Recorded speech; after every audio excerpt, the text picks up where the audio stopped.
بسم اللہ الرحمن الرحیم وبہ نستعین السلام علیکم ورحمۃ اللہ وبرکاتہ۔ آج ہمارے ساتھ دلی اسٹیٹ حج کمیٹی کے ایو جناب اشفاق احمد عارفی صاحب موجود ہیں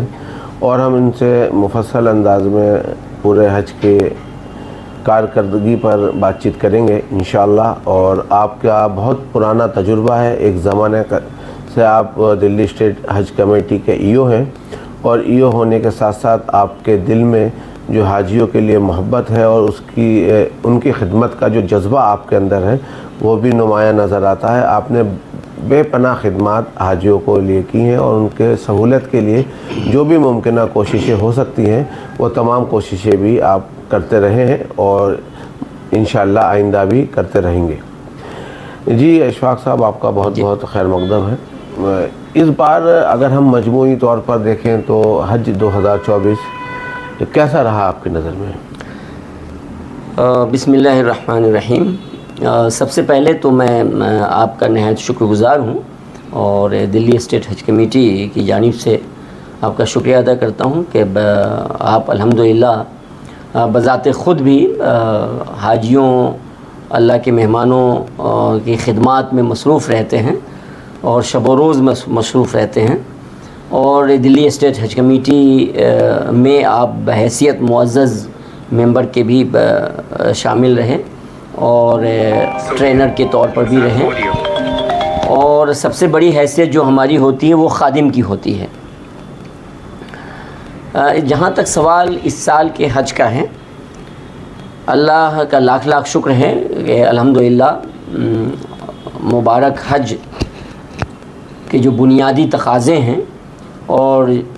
حج کا جو کہ بنیادی ایام ہیں وہ اختتام کو پہنچ چکے ہیں،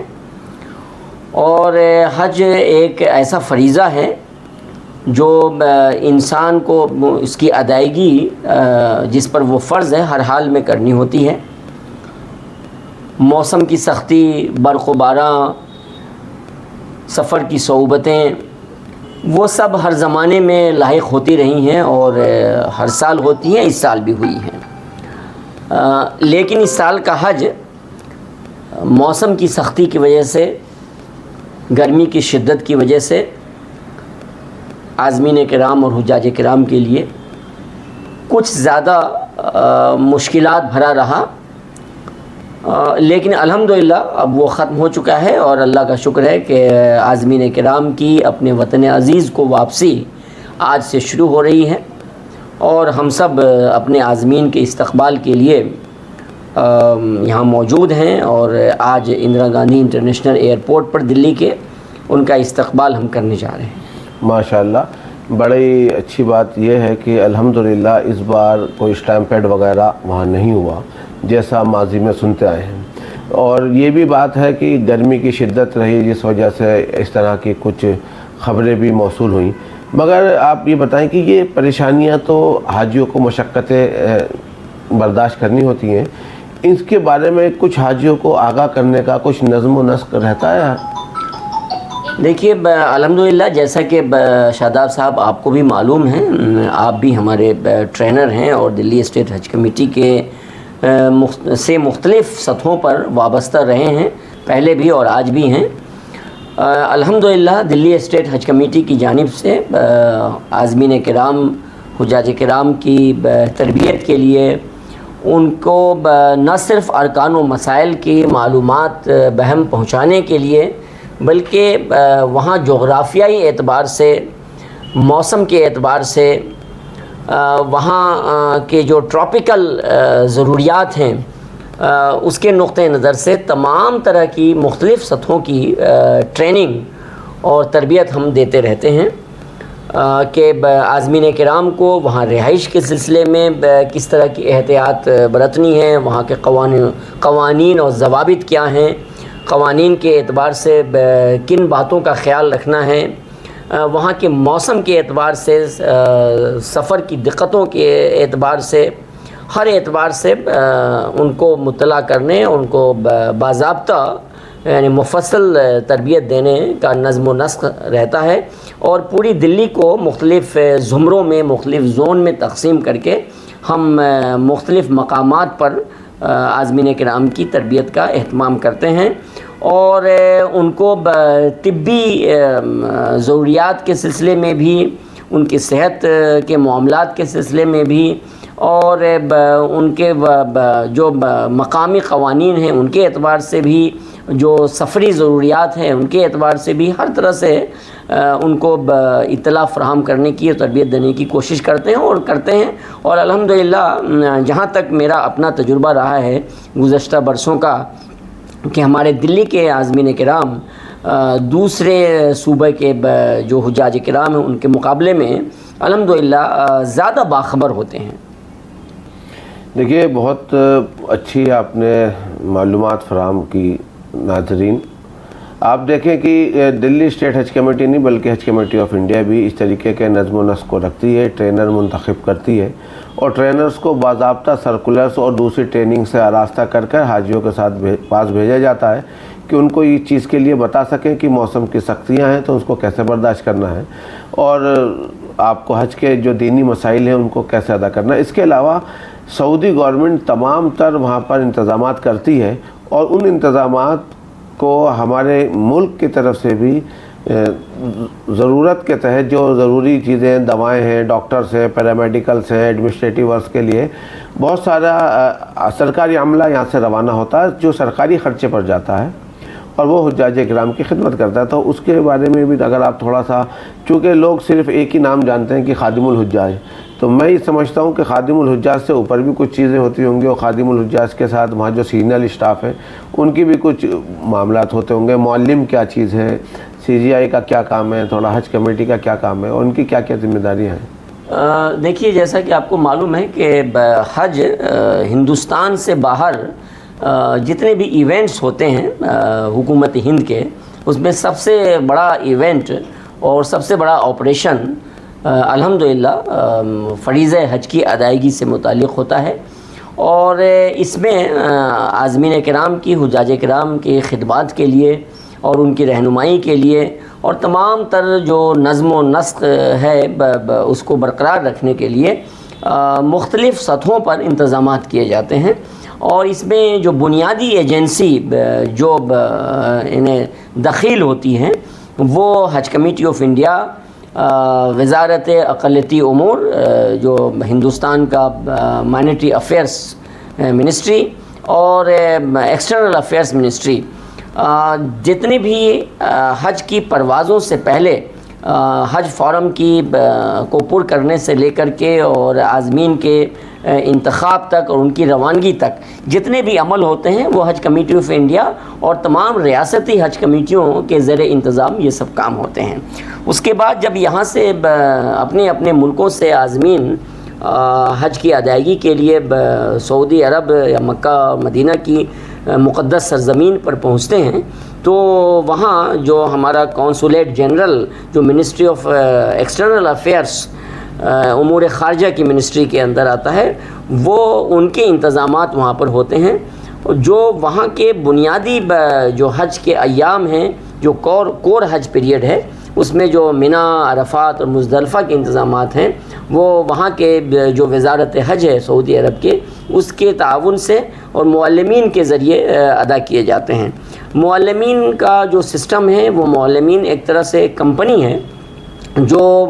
حج کے ایام، جو منی، عرفات، مزدلفہ، حج کے جو 5 بنیادی ایام ہیں، اس کے درمیان کے جو انتظامات ہوتے ہیں، اس کے لیے نقل و حمل کا انتظام ہے، خیمے میں رہائش کا انتظام ہے، اس درمیان کھانے پینے کا انتظام ہے، اور مقامی نقل و حمل ہے منی سے عرفات، عرفات سے مزدلفہ اور پھر منی،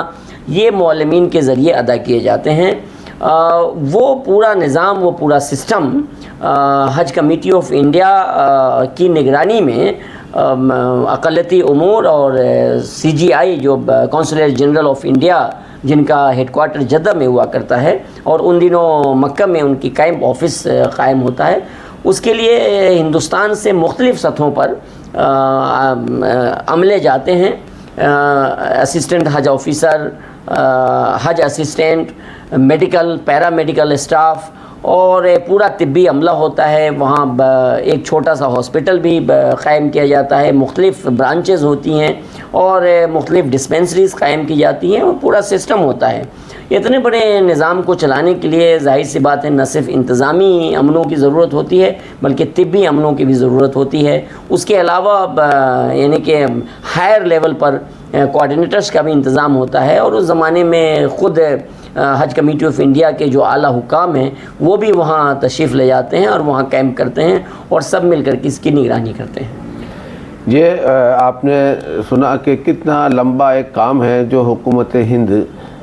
حجاج اکرام کی خدمت کے لیے کرتی ہے۔ اس کے علاوہ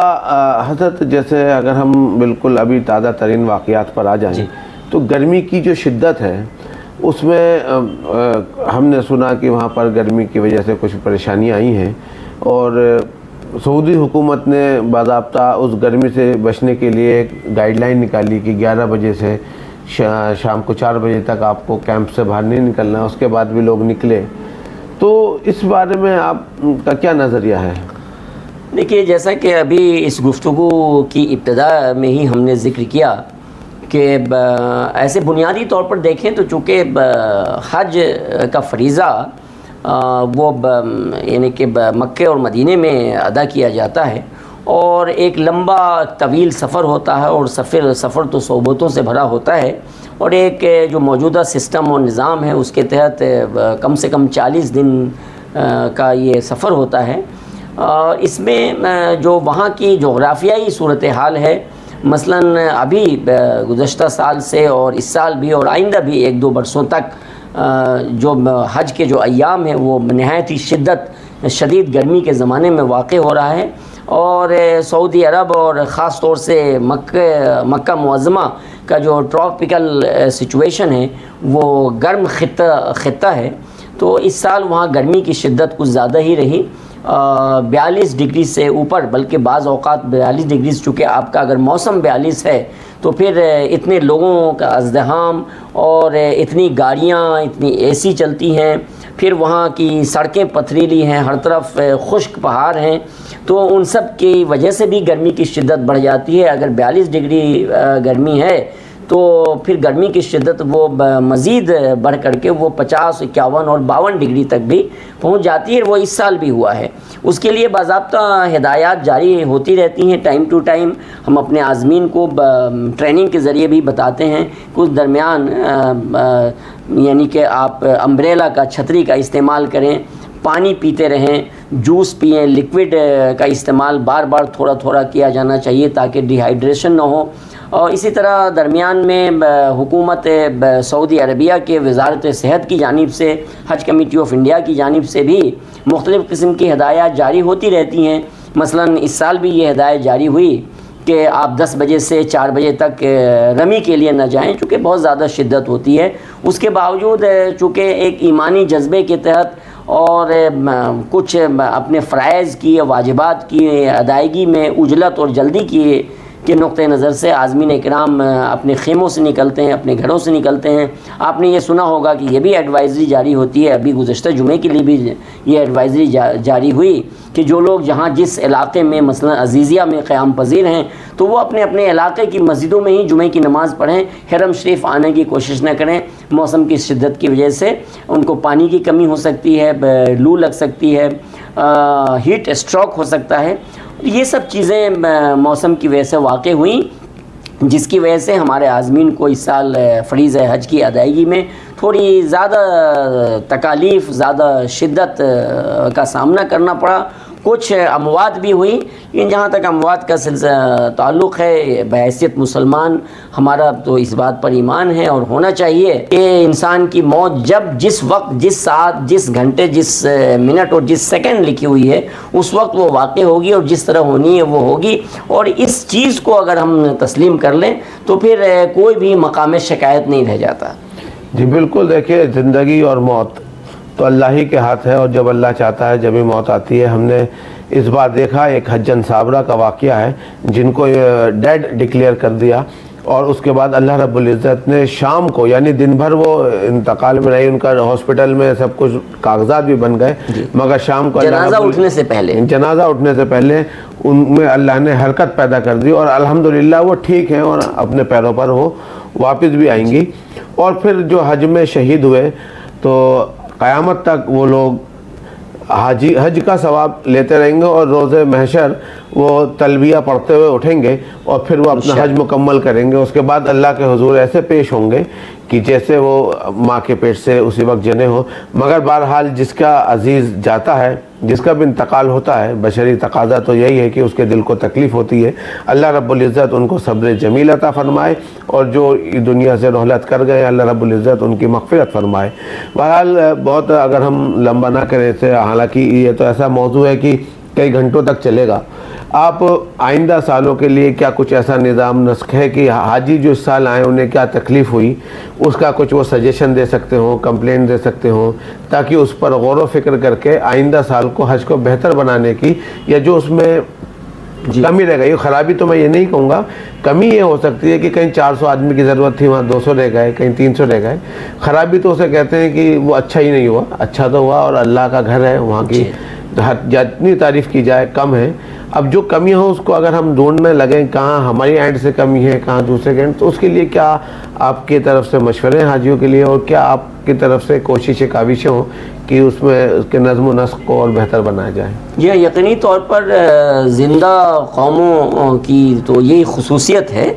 کہ وہ بخود احتسابی سے بھی کام لیا کرتی ہے۔ تو اس کے لیے ہمارا یہ ارادہ ہے کہ انشاءاللہ حج کے اختتام کے بعد جب تمام ہمارے حجاج کرام وطن واپس تشریف لے آئیں گے، اس کے بعد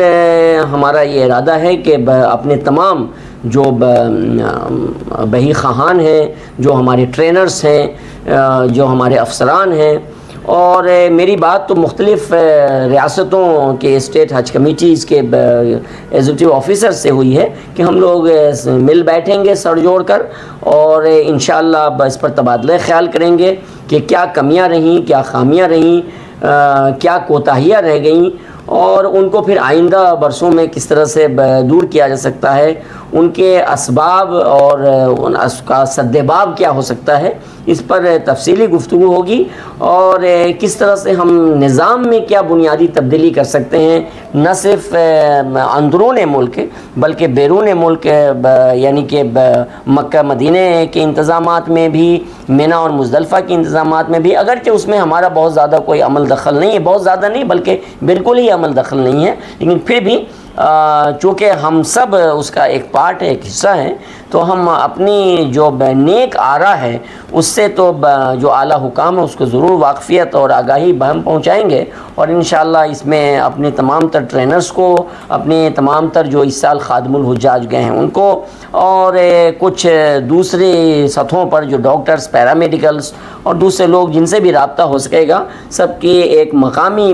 یعنی کہ ایڈوائزری میٹنگ منعقد کر کے انشاءاللہ ہم اس پر ایک تفصیلی رپورٹ